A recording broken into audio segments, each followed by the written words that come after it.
The Starliner decision and bees on the space station. You're listening to Are We There Yet? The radio show exploring space exploration. Hi, I'm Brendan Byrne. Engineers continue to investigate issues on Boeing's Starliner capsule as NASA weighs its options in bringing the crew home. Astronauts Butch Wilmore and Suni Williams launched the station in Starliner back in June, but issues with the spacecraft's propulsion system are putting their ride home in limbo. We'll speak with Don Platt, the director of Florida Tech's Spaceport Education Center in Titusville and an associate professor of space systems, about the engineering decisions at hand. Then, Butch, Suni, and the other crew members of the ISS have some insect buddies on board, robotic bees. Are We There Yet's Marion Summerall introduces us to the Astrobees with a conversation with the Hive's lead project engineer. That's ahead on Are We There Yet? As engineers continue to investigate propulsion issues on Boeing's Starliner spacecraft, NASA is weighing its options in bringing the crew home. Boeing says it has confidence in the safety of the spacecraft. NASA says its engineers are still debating whether to use the capsule or ask another commercial partner, SpaceX, to bring the crew home in a Dragon capsule. The agency says a decision will not come this week. Is Don Platt, the director of Florida Tech's Spaceport Education Center in Titusville and an associate professor of space systems. Don, welcome to the show. Thank you. It's great to be here. Let's start with Starliner remains in the news, and there's still no date to return NASA astronauts Butch Wilmore and Suni Williams at this point. Can you kind of recap some of the engineering issues or challenges that both Boeing and NASA are looking into when it comes to the safety of Starliner? The issues kind of started even before they launched when they had some helium leaks, some problems with the pressurization system on board the Starliner systems. And so they monitored those and finally decided it was okay to launch. And then once they got into orbit, they realized that they were getting less thrust than they had anticipated out of some of their rocket engines. And of course, these engines are used to maneuver and point the vehicle and safely dock and undock. And so this, of course, is a major concern in terms of making sure the astronauts can safely undock from the International Space Station and get back into the atmosphere and return to the Earth. So they've been essentially taking the time while they are docked and, of course, have plenty of food and water and supplies and all living on the space station to try to analyze what went wrong and understand as much as they can about the system. And, of course, make sure it is safe then to finish out the mission. What does some of that testing entail, Don? What would NASA and Boeing need to do to, give mission managers confidence that those thrusters will work, be able to safely undock, as you've outlined, and safely steer themselves back through the atmosphere to where they need to land? Well, it really started with analyzing the data that they collected while the Starliner was heading to the International Space Station. And so they're looking at things like temperatures and pressures and the overall health of the thruster system. And since they've been on the International Space Station, they have actually done some thruster firings, what they call hot fire testing of the thrusters to see how they perform. And they've also done similar testing to ground systems that they have here on the Earth so that they could maybe recreate the types of issues that they're seeing in space, because that's the best way to understand something is to recreate it. So this is not, in a sense, Boeing and NASA trying to figure out a way to fix the thrusters. It's to understand the risk involved in using the thrusters as they are at this particular moment, right? Yeah, there's probably very little they can do to fix them at this point. What they can do is rely on the redundancy. Of course, any human vehicle has redundant systems. And so you don't have a single failure that is going to totally cause a mission to be unsuccessful. And so what they can do is they can look at what thrusters are working properly and how can we then use those thrusters to efficiently get the vehicle back into the atmosphere and then to the surface of the Earth. You mentioned that these issues popped up before the launch. They noticed the helium leak. It was exacerbated in orbit. They noticed a lot more helium leaking, and then obviously these thrusters. Before this mission even launched, Don, do you think that it was premature? Were these issues that should have grounded the spacecraft before it launched? Well, I think that the only problem that they saw before they launched was the helium problem, and I think that they had an expectation that they understood that problem and that for the time that they expected to be on orbit anyway, that wouldn't be a problem. for them. I think that they have essentially sealed off those helium tanks at this point, and so there is no leak that's sort of continuing right now. Now, of course, once they are operational again to undock, they're going to have to open up those helium tanks again. And so they will start leaking again at that point. But these additional thruster problems are things that they did not anticipate at all. These are totally out of the blue problems that were very much unexpected. So while they are happening kind of in parallel, they're not related to one another? They are on the same system, but interestingly enough, they're two separate problems. This is a test flight. I mean, it's in the mission name, right? Crew Flight Test 1. Issues like this could pop up, should pop up during a test flight like this. But I mean, is this beyond the scope of a safe crew test flight mission, or is this par for the course when it comes to a brand new vehicle on its first mission carrying crew? Well, I think that we've had a lot of success in space over the last decade or so, and we've probably gotten used to things going perfectly right. Although space is not that easy, and we can see problems, and so problems do pop up from time to time. Even back in the days of the shuttle program, there used to be issues with the orbiter, even on orbit, and they'd have to think about, can we keep flying this mission or do we need to return to the Earth? With the fact that they have the International Space Station, this has really given them sort of some margin, really. I think that they would have gone ahead and returned the crew. If say they were just on an orbital mission and they were by themselves like so many shuttle missions were, they probably would have come back by now, but they've wanted to take the time to truly understand this. And as you say, it's a test mission, and so gather as much data as you possibly can and collect it up so that in the future you fully understand the operation of this vehicle and it can operate in a safe manner. You're listening to Are We There Yet? I'm Brendan Byrne. We're speaking with Don Platt, the director of Florida Tech's Spaceport Education Center in Titusville, and he's an associate professor of space systems. We're talking about the Starliner mission. Don, last week we heard from NASA officials, and we got the sense that there was some people think that it was safe to return Butch and Sonny, and others don't, and they raised concerns there. When you hear from Boeing says it is confident in the performance of Starliner. But going back to NASA, to hear that kind of dissenting opinion within the Corps of Engineering, what does that say about the way NASA is measuring the safety of this vehicle and weighing the options of bringing Butch and Sonny back? In so many words, what does it mean that there is dissent within NASA? Well, I think it's actually a good thing.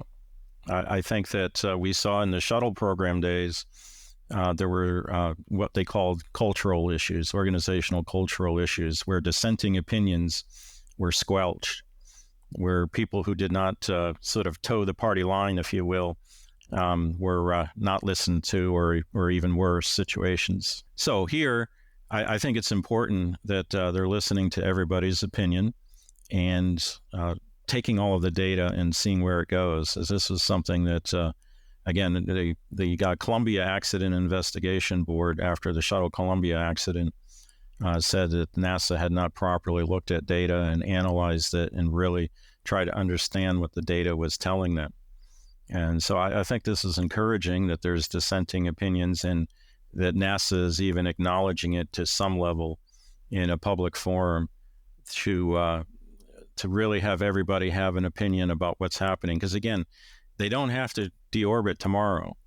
And so if there's some opinions that are not agreeing with the overall opinion, they are definitely looking at why that is the case and what other information should they gather and what else should go into the decision of when they finally do come home. And going into that decision of whether to bring them home in Starliner, or as NASA outlined, the possible plan of sending SpaceX's Crew Dragon capsule up there, I'm sure NASA mission managers are weighing the risk of that too, right? Because there has to be some sort of risk in bringing Butch and Sonny home in a different spacecraft, right? They need new suits. They need to send a spacecraft up with less weight. What goes into that kind of assessing of challenges and engineering issues in sending up a Dragon spacecraft? There's definitely a bunch of engineering issues, like you said, new spacesuits. Uncertain how much training Butch and Sonny have had in the Dragon capsule. They've been working full bore on the Starliner for the last 5-6 years at least. And so they really understand those systems like the back of their hand. But that's sort of like then suddenly showing up in a completely different airplane and being expected to fly it. And of course, then there are the political questions about this too. I don't think NASA any more than Boeing wants to say, oh, the Starliner couldn't successfully complete its mission and we had to bring our astronauts home on a different vehicle. I think NASA is probably just about as reluctant to want to do that as Boeing is. Regardless of what happens with Butch and Sonny, whether they come back on Starliner or Starliner comes back empty and Butch and Sonny return on Dragon, what is the future path for the Starliner program? This was a crewed flight test to get certification to go on operational missions. What happens when that vehicle comes back with or without a crew? And what does that mean for the future of Starliner? Well, I think that if it has to come back without a crew, then that's definitely a setback in terms of certifying it for a completely crewed mission, where all aspects of the mission have astronauts on board. It depends on the appetite that NASA has for wanting to have to do yet another certification flight, but it may come down to that then. I think that clearly Boeing would not want to have to do that, but I think certainly if the crew members do not come home on Starliner, we can't say that it has been certified to be operational.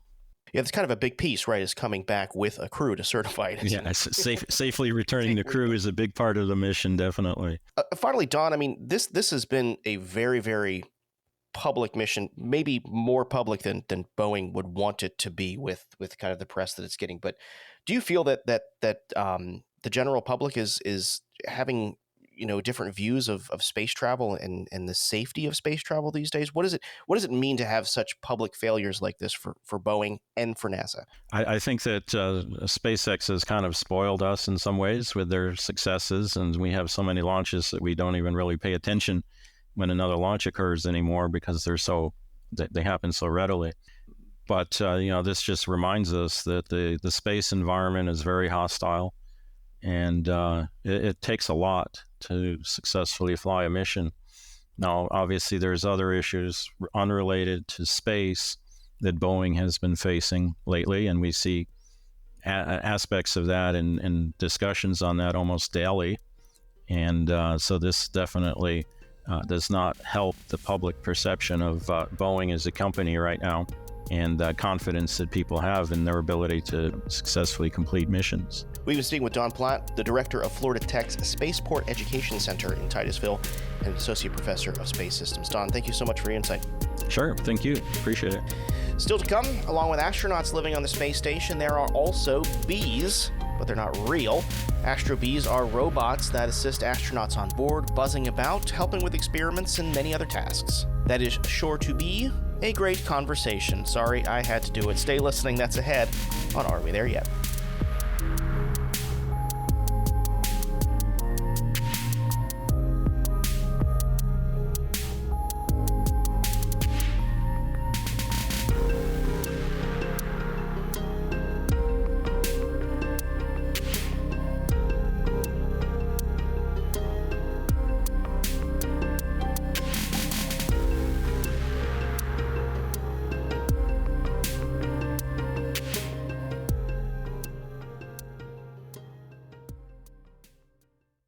You're listening to Are We There Yet? I'm Brendan Byrne.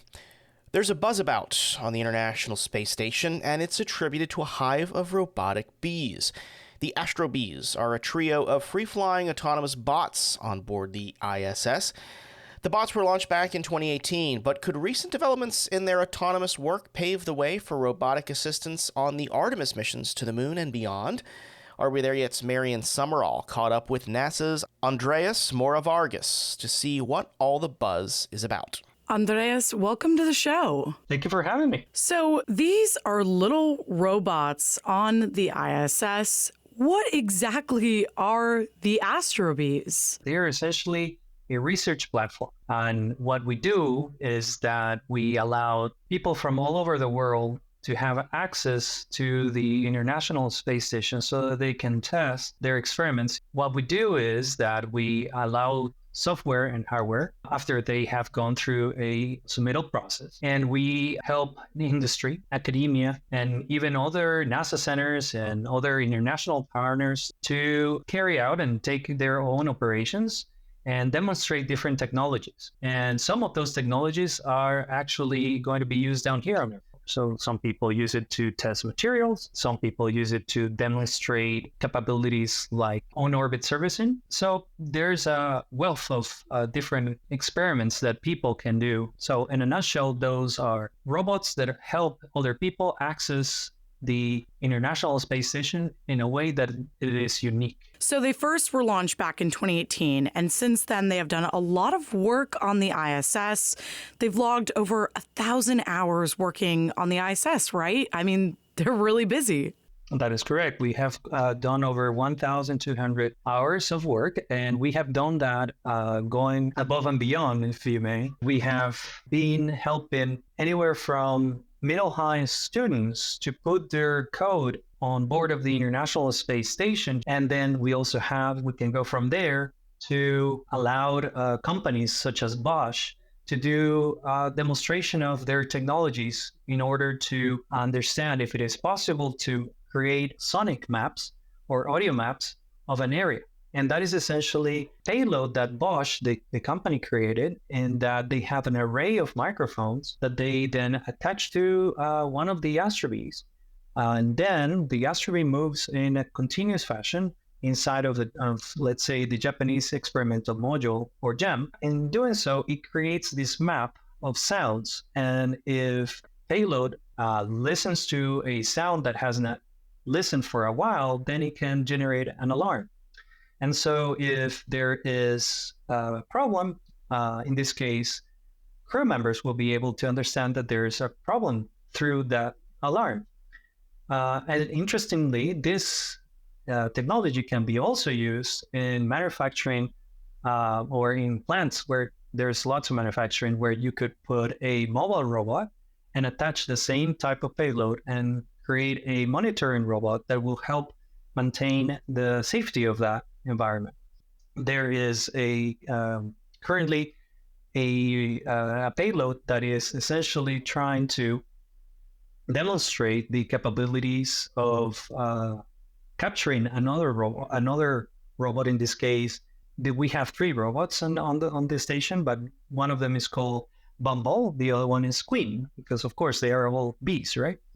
And so we have Bumble, Queen, and Honey, but in this particular experimentation, they have Bumble having let's call it a tentacle, and they are trying to grasp an object. And by grasping very gently that object, they are demonstrating the capability of a future satellite providing on-orbit servicing.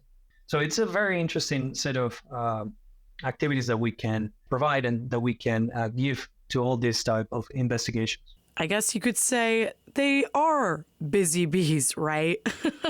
Where did this idea come from to make the Astrobees? And how did the name Astrobees come about? Take me back to the original idea of why they were created.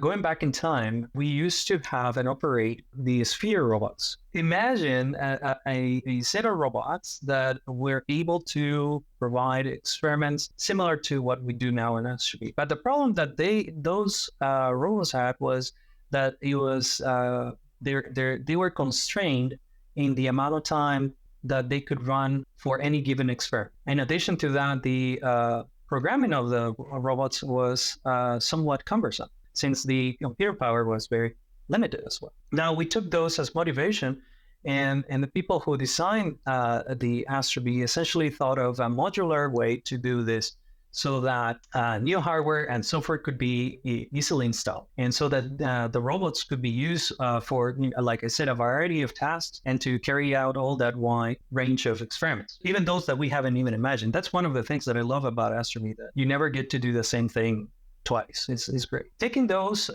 constraints, the people that work on the design phase essentially came up with a great idea that we didn't need to be constrained on those consumables, mainly that propulsion. And so what we did was that we built a robot that is modular, that you can suck in air through 2 propulsion modules. Additional to that, we not only have one, but we have 3 different computers. We have what we call the low level, the mid level, and the high level. And each of these computers have very specific tasks.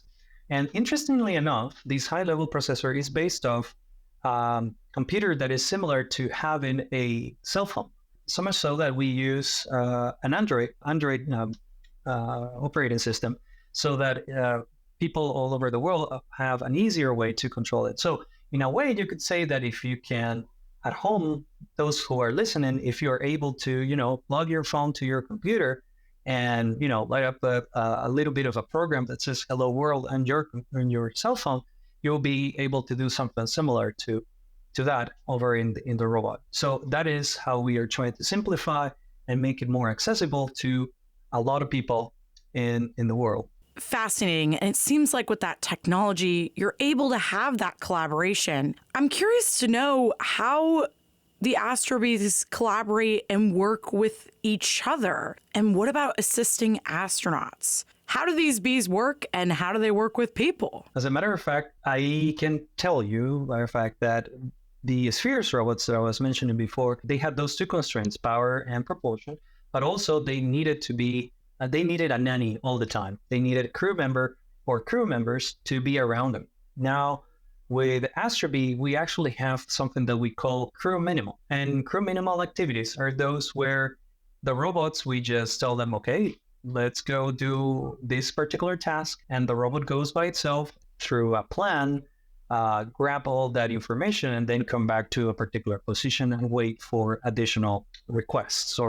And so that if we wanted to have the robot move from one place to another, that we just indicate, okay, do so through an interface that we develop. And we just essentially stay back and look, right? And so it is through this manner that we can really tell that the robots are certainly autonomous, and they have liberated the crew members from essentially babysitting them. Other things that we have done that are very interesting is that students, thanks to our international partnership that we created with JAXA, is that we have been able to impact thousands of students through a competition called the Kibo Robotic Programming Challenge. And this essentially posts a challenge to students at every different countries. I call this the World Cup of space robotics, because essentially every single country tries to qualify to become the one country that is going to represent, the one team that is going to represent that country. And so those who do become the queen bee come down to the ISS, and they actually interact with the crew. We also incorporate machine learning and artificial intelligence into the mix, so that they have to recognize different objects that are printed and put in different locations. And so the crew tells the robot, go please fetch me, a screwdriver, and the robot can go and do that, and points to where the screwdriver is and things of this sort. So that also is a demonstration of that capability of collaborating and help crew members. I want to jump back to something you said earlier, that the possibilities of Astrobees are endless. What about future missions? Do these Astrobees have plans to leave the ISS, or are there any other plans for them? What's next for the future of these robots? Well, you know very well that NASA explores the unknown in both air and space, right? And so we are expecting the knowledge that we are grabbing with the Astrobee robots to help increase the crew productivity, and hopefully even maintain a spacecraft at Moon and Mars and anywhere else we go and explore, especially when the astronauts are present. One possibility may be that of Gateway. Once, as we know, it is not going to be a crewed station, and so someone or something has to keep tabs on that. And so not necessarily Astrobee, but perhaps the next generation of Astrobees may be the answer to that. I think that NASA inspires the world through discovery, right? And so what we're trying to do here is to discover what are those next steps. Like I said, working with Astrobee is one of the greatest things ever because you never get to do the same thing twice. What we are really constant at is the fact that we are always pushing what is possible in terms of automation and robotics in general, especially in this very dynamic, very extreme environments like those in space. The way that we could go outside, because right now Astrobees are only intended for intravehicular activities. To make them extravehicular activities, we would have to do redesign of the propulsion, obviously, because we don't have air that we can use outside of the station in space. But we could use thrusters and we can do other types of propulsion method. Then we also would have to, create the proper mechanism so that we can protect the electronics and the sensors that we need for navigational purposes. And that in itself is something that we're already learning how to do properly inside of the ISS so that we can go beyond. So I am really excited to see what we can do from now on in all the other possible experiments and all the research that people have that may be cementing the path to get to that point where we can really answer what and how to do that work outside of the ISS and to go and explore the moon, Mars, and beyond. Well, you will have to keep us up on the buzz that's happening with Absolutely. Astrobees. I can't help but make bee puns with course. this one. One must, right? Absolutely. We have to keep buzzing, for sure. Andreas Morga Vargas is the Astrobee engineering lead. Andreas, thank you so much for joining us today, and I can't wait to hear more about what these little bees are up to. It's been my pleasure. Thank you so much for having me. That was Are We There Yet's Marion Summerall speaking with NASA's Andreas Mora Vargas. That's going to do it for this week's show. If you're not already, be sure to subscribe to the show's podcast feed so you never miss an episode. Do that on Apple Podcasts, Spotify, YouTube, or wherever you get your podcasts. Stay connected with this show. Be sure to follow us on social media. You can find us on Instagram and Facebook. We're at AWTY Space. And if you got an idea for a future episode of the show, or you want to join us as a guest, reach out to us. We're at awty@cfpublic.org. We've got more space coverage online. Visit cfpublic.org/space. Are We There Yet is a production of Central Florida Public Media. Our producer is Marion Summerall. Editorial guidance from LaToya Dennis. Sophie Diaz was our summer intern, and her last piece of work was finding that Astrobees story. So thank you very much, Sophie, for your hard work this summer. Best of luck to you in the future. Support for Are We There Yet comes from our listeners. Until next week, I'm Brendan Byrne. Thanks for listening.